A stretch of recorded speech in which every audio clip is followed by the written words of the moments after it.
వాంగ్చుక్ కు మద్దతుగా నిలదాం పోలీస్ చర్యలను ఖండిస్తున్న సిపిఐ ఎంఎల్ మాస్ లైన్ జిల్లా కమిటీ లడక్కు చెందిన సామాజిక కార్యకర్త సోనం వాంగ్చుక్ చేపట్టిన ప్రజా ఉద్యమాన్ని అంచివేసే విధంగా పోలీస్ చర్యలు చేపట్టడం ప్రజాస్వామ్య స్ఫూర్తికి విరుద్ధమని CPI ML mass line Bhadradri Kothagudem జిల్లా కమిటీ పేర్కొంది. ప్రజాస్వామ్య దేశంలో ప్రజలు తమ సమస్యలపై శాంతియుతంగా నిరసన వ్యక్తం చేసే హక్కు రాజ్యాంగం కల్పించిందని, అలాంటి ఉద్యమాలను అణచివేయడం కాకుండా ప్రజల ఆందోళనలకు ప్రభుత్వం బాధ్యతాయుతంగా స్పందించాలని జిల్లా కమిటీ డిమాండ్ చేసింది.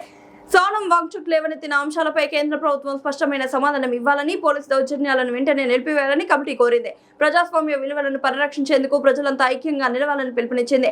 అలాగే కేంద్ర ప్రభుత్వ వైఖరిని నిరసిస్తూ కేంద్ర విద్యాశాఖ మంత్రి రాజీనామా చేయాలని CPI ML mass line committee demand చేసింది. ప్రజల గొంతును అణచివేసే విధానాలను విరమించి ప్రజాస్వామ్య స్ఫూర్తికి అనుగుణంగా కేంద్ర ప్రభుత్వం వ్యవహరించాలని కోరింది. ఈ ప్రకటనలో CPI ML mass line party Bhadradri Kothagudem జిల్లా కమిటీ విడుదల చేసింది.